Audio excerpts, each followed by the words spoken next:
Welcome back to Chapter 2 of our series Designed for Non-Designers. In this episode, titled Visual Hierarchy, Guide the Eye Where You Want It, we'll explore how to effectively direct attention through design elements. Get ready to discover the art of visual hierarchy and how it can transform your projects. Let's dive in. Your eyes probably just traced an invisible F across your last web page. Top line, second line, then down the left edge, without you deciding to. Now, here's the twist. With a few quiet design choices, you can make that automatic pattern work entirely in your favor. You've seen how that F reading pattern quietly steers attention. Now let's talk about how to steer it on purpose. Visual hierarchy is how you decide what gets noticed first, what earns a pause, and what's just supporting detail.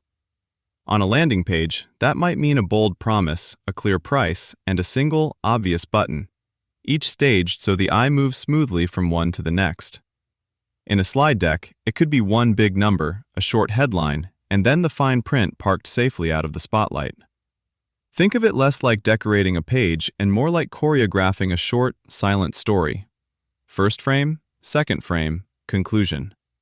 When you do it well, people feel like your content is simple or obvious, even when it's actually dense. In this episode, you'll learn how to create that effect on purpose, using just a handful of practical moves. Think about the last time you scrolled a sales page and, without really intending to, you ended up staring at a single price or one big claim. That wasn't luck, it was a stack of tiny cues nudging your attention in sequence. Now we'll zoom in on those cues, which elements naturally shout, which ones whisper, and how they can quietly cooperate instead of fighting each other.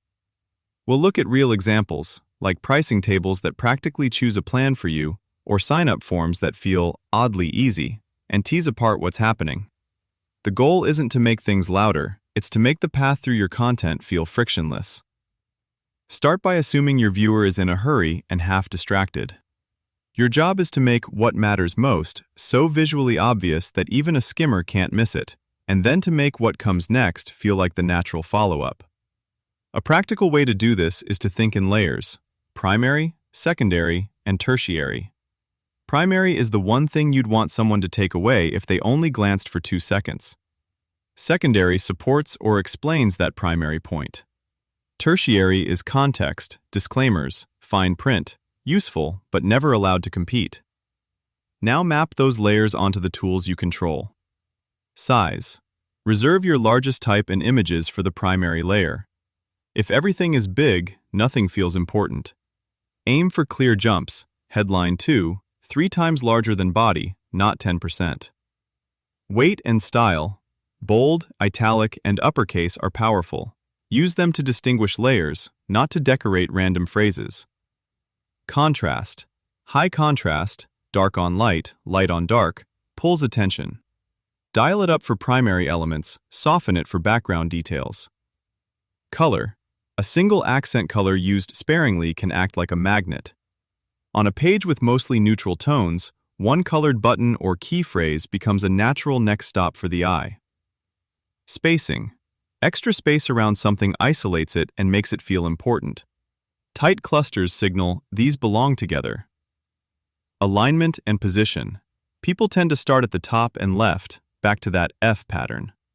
Put your primary message where that journey begins, then stage secondary elements along the natural reading path. Look at Apple's product pages. That hero area isn't just big, it's relatively isolated, high contrast, and centrally placed. Supporting details are still visible, but they're quieter on every dimension. Smaller, lighter, lower on the page. The trick is consistency. Pick rules, like only CTAs get the accent color, or only one element per screen is ultra bold, and stick to them. Break a rule only when you intentionally want to create a new focal point. Your one analogy for today: visual hierarchy is like a carefully plated dish in a restaurant. The main ingredient is front and center, garnished and well lit.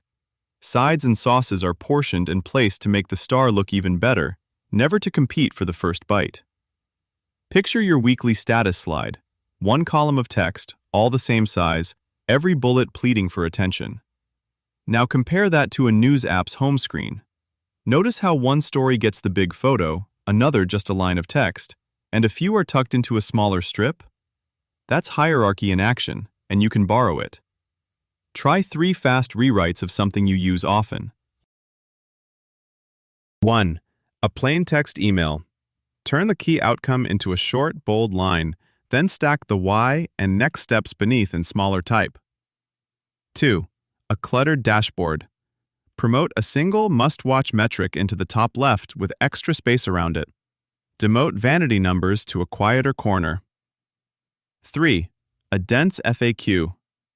Group related answers. Give each section a clear mini-heading and let 1 or 2 questions per screen stand out more than the rest. Over time, you'll start seeing your own work less as filling space and more as arranging priorities. Soon, layouts may quietly reshuffle themselves based on what you hesitate over, scroll past, or reread, like a restaurant that rewrites the menu between courses based on what you actually finished.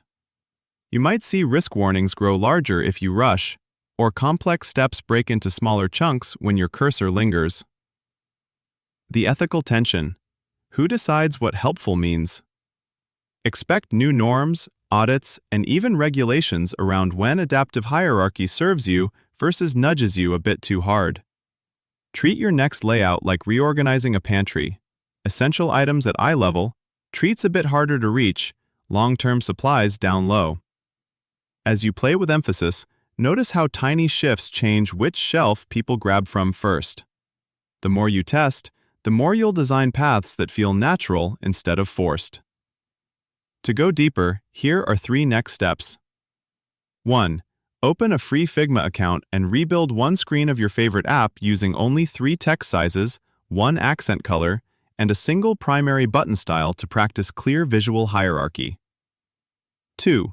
Read the Visual Hierarchy chapter in Refactoring UI by Steve Schoger and Adam Wathan. Then apply their spacing and contrast tips to redesign a cluttered page from your own site or portfolio. 3.